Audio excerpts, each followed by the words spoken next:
दोस्तों, जब से मैंने इस्लामिक गोल्डन एज के बारे में पढ़ना स्टार्ट किया है तब से मुझे खुद पर अफसोस हो रहा है कि मैं किस अंधेरे में जी रहा था। दोस्तों, हम सब मुसलमानों को अपने आप पर अफसोस करना चाहिए, क्योंकि हमें ये तक नहीं पता है कि हमारे बाप दादाओं ने, हमारे पूर्वजों ने इस दुनिया के लिए क्या क्या किया है। हमने तो सिर्फ आइंस्टाइन, न्यूटन, गैलीलियो ये सब नाम रट रखे हैं, पर जाबिर बिन हय्यान, अल ख्वारिज़मी, अबू अल सीना, इन नामों से हम कभी परिचित नहीं हो पाए। हमें अपने ही इतिहास के बारे में नहीं मालूम है और शायद यही वजह है कि आज हम इल्म के मैदान में पिछड़ गए हैं। आज की इस वीडियो में मैं आपको 5 और मुस्लिम वैज्ञानिकों से अवगत कराऊंगा जिन्होंने साइंस के इतिहास में एवोल्यूशन बर्पा कर डाला।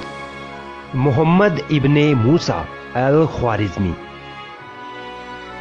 इस महान मुस्लिम वैज्ञानिक के बारे में जितना बोला जाए, जितना लिखा जाए उतना कम है, क्योंकि यही वो वैज्ञानिक है जिसकी वजह से आज हम गणित के मुश्किल से मुश्किल सवाल को हल कर पाते हैं। आपने स्कूल में गणित के इस तरह के सवालों को तो जरूर पढ़ा होगा। इस तरह के सवालों के टॉपिक को अलजेब्रा कहा जाता है और इसकी खोज अल ख्वारिज़मी ने की थी। अल ख्वारिज़मी को फादर ऑफ अलजेब्रा कहा जाता है। गणित विषय पर इन्होंने एक किताब लिखी, किताब अल जबर वल मुकाबला। इस किताब का जब लैटिन, ग्रीक और अंग्रेजी भाषा में अनुवाद किया गया तब इस किताब के अल जबर शब्द को बदलकर अलजेब्रा कर दिया गया और इस तरह आज हम गणित के इस विषय को अलजेब्रा के नाम से जानते हैं, जो कि अल ख्वारिज़मी की देन है। 16वीं शताब्दी तक अरब और यूरोप की अधिकतर यूनिवर्सिटियों में गणित विषय पर यही किताब पढ़ाई जाती थी। दोस्तों, अगर मैं ये कहूँ कि बिना अल ख्वारिज़मी के आज कंप्यूटर की खोज ना होती तो शायद मैं गलत नहीं होऊंगा, क्योंकि कोई भी कंप्यूटर बिना एल्गोरिदम के नहीं चल सकता और इसी एल्गोरिदम सिस्टम की खोज अल ख्वारिज़मी ने 1000 साल पहले ही कर ली थी। लैटिन भाषा में अल ख्वारिज़मी को एल्गोरिदमी कहा गया और इसी से बना एल्गोरिथम। अल ख्वारिज़मी ने एस्ट्रोनॉमिकल टेबल्स पर खूब काम किया। मैथमेटिक्स के साथ साथ ये एस्ट्रोनॉमी और जियोग्राफी में भी काफी माहिर थे। अबू अल कासिम अल ज़हरावी। जैसा कि दोस्तों मैंने पिछली वीडियो में बताया था कि अंग्रेज मुस्लिम वैज्ञानिकों के नाम बिगाड़ दिया करते थे ताकि उनको और उनके आविष्कारों को छुपाया जा सके। ऐसा ही इस मुस्लिम वैज्ञानिक के साथ भी हुआ। अंग्रेजों ने इस मुस्लिम वैज्ञानिक का नाम अबू अल कासिम से बिगाड़कर एल्बुकेसिस कर डाला। स्पेन में पैदा हुए इस मुस्लिम साइंटिस्ट ने चिकित्सा के क्षेत्र में एक इनकलाब बर्पा कर डाला था। ये वो वैज्ञानिक थे जिन्होंने दुनिया में सबसे पहले सर्जरी करने का तरीका इजाद किया। इनको फादर ऑफ मॉडर्न सर्जरी कहा जाता है। अगर ये मुस्लिम वैज्ञानिक ना होते तो आज बड़े बड़े डॉक्टर किसी मरीज की सर्जरी या ऑपरेशन करने में असमर्थ होते। इन्होंने मरीज की सर्जरी के लिए ऐसे ऐसे टूल या औजार बनाए जो आज भी हमारे हॉस्पिटल्स में ऑपरेशन के दौरान इस्तेमाल किए जाते हैं। इन्होंने चिकित्सा के क्षेत्र में एक किताब लिखी, किताब अल तसरीफ। इस किताब में कई बीमारियों के इलाज तथा बड़े बड़े ऑपरेशन के तरीके बताए गए थे। इस किताब ने यूरोप में मेडिकल एवोल्यूशन ला दिया था।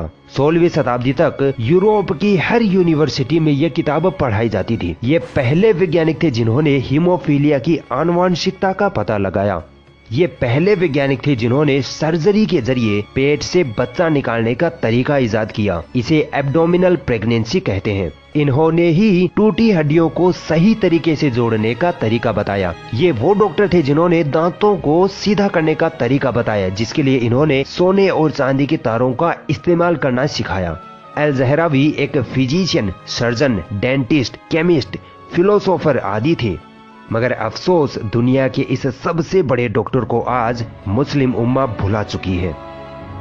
इब्ने अल हैशम। ये वो वैज्ञानिक थे जिनको वैज्ञानिकों का वैज्ञानिक कहा जाए तो गलत ना होगा। इनको ऑप्टिक्स का जनक कहा जाता है। ऑप्टिक्स यानी प्रकाशिकी। यह भौतिक विज्ञान की एक महत्वपूर्ण शाखा होती है जिसमें प्रकाश के बारे में अध्ययन किया जाता है। दोस्तों अल हैशम से पहले के वैज्ञानिकों का ये दावा था कि जब आंखों से रोशनी निकलती है और किसी वस्तु पर पड़ती है तब हमें वो वस्तु दिखाई देती है, मगर अल हैशम ने इस दावे को खारिज किया और बताया कि आंखों से रोशनी नहीं निकलती, बल्कि रोशनी देने वाली किसी चीज जैसे सूरज या लैंप से जब रोशनी निकलती है तो वो रोशनी किसी वस्तु से टकराकर हमारी आंखों पर पड़ती है, तब हमें वो वस्तु दिखाई देती है। दोस्तों आज की मॉडर्न साइंस भी अल हैशम के इस दावे को सही साबित करती है। अल हैशम ने बताया कि जब किसी बंद कमरे में एक छोटे से छेद के जरिए रोशनी कमरे में आती है तो बाहर के दृश्य का कमरे में उल्टा अक्ष बनता है। अल हैशम ने इस पर खूब एक्सपेरिमेंट किए और ऐसे दुनिया के सबसे पहले कैमरे का आविष्कार हुआ, जिसे पिन होल कैमरा कहा जाता है। आज के डिजिटल कैमराज अल हैशम के सिद्धांतों पर ही बनाए जाते हैं। ऑप्टिक्स यानी प्रकाशिकी पर इन्होंने एक किताब लिखी, किताब अल मनाजिर, जो दुनिया की पहली किताब थी जो ऑप्टिक्स पर लिखी गई, जो 17वीं ईस्वी तक दुनिया की हर यूनिवर्सिटी में पढ़ाई जाती थी। अल हैशम ने एस्ट्रोनॉमी पर खूब काम किया। ये मैथमेटिशियन थे, पॉलीमैथ, फिलोसोफर, थियोलॉजिस्ट थे और मेडिसिन के क्षेत्र में इनका बहुत बड़ा योगदान रहा है।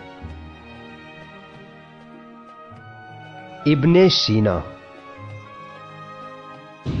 ये एक ऐसे वैज्ञानिक थे जिनको हर फील्ड का नॉलेज था, यानी ये पॉलीमैथ थे। इनको philosophy, astronomy, chemistry, physics, geography, geology, psychology, theology, logic और मैथमेटिक्स का इस तरह इल्म था कि इस इल्म में इनका कोई सानी न था। मगर इन सब से ज्यादा हटकर इनको चिकित्सा के क्षेत्र में महारत हासिल थी, और इतनी महारत हासिल थी कि चिकित्सा के क्षेत्र में इन्होंने 40 से ज्यादा किताबें लिख डाली, जिनमें से अधिकतर किताबें बीमारियों के इलाज व दवाइयों पर थी। चिकित्सा के क्षेत्र में लिखी किताबों में से 2 किताबें, द बुक ऑफ हीलिंग और द कानून ऑफ मेडिसिन, ये 2 किताबें इतनी ज्यादा मशहूर हुई कि यूरोपीय वैज्ञानिकों ने इनको एनसाइक्लोपीडिया ऑफ मेडिकल का दर्जा दे डाला, और 16वीं-17वीं शताब्दी तक ये यूरोप की हर यूनिवर्सिटी में पढ़ाई जाती थी। इब्ने सीना को फादर ऑफ मॉडर्न मेडिसिन का दर्जा हासिल है।